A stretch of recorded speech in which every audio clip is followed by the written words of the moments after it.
It's a very interesting topic for today. I guess the whole world is now hearing this the back of their heads, and since AI is actually booming, and I think in some level we have to embrace it, right? We cannot say at some point that we should just leave AI and try doing things, because I feel like it's like the internet era which came and then everyone had to kind of embrace it, and AI has come here to stay. So as the podcast goes, our desire is that we kind of look at from the biblical perspective also, and how we can use it in a very sensitive manner. That's a whole objective.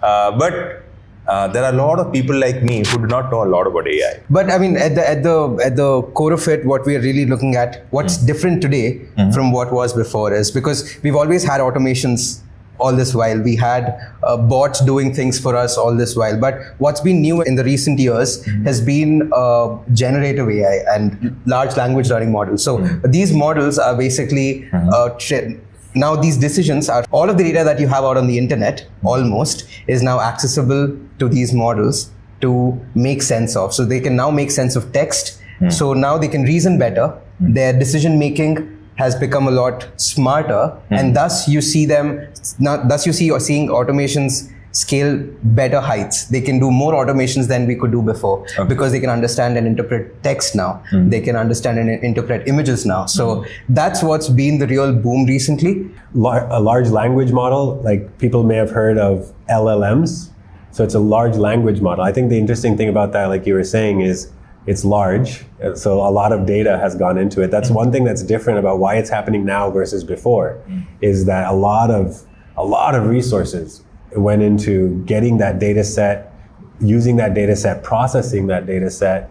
That was kind of the game changer. So RAG or RAG is another term that people may have heard about, and it's the data that Sujit was referring to. A lot of it was just kind of from anywhere and everywhere that they could get. So then if I were to ask it, when is the next Streams of Water podcast or something like that, it's not going to know that information because that data is not there anywhere. It may have some content it could work with to guess, but that guess is not going to be accurate. So RAG is retrieval augmented generation. Think of retrieving and then augmenting. Augmenting is like extending. Okay. So basically what it's doing is it's taking data you give it. So you take the Streams of Water podcast schedule, you give it to the language model, and then you ask the question. So now it has that data, it's going to retrieve that data and then generate a response for you. So it really changes the game, because now you have more confidence in what AI is actually telling you, because you're giving it the context, the data to work with.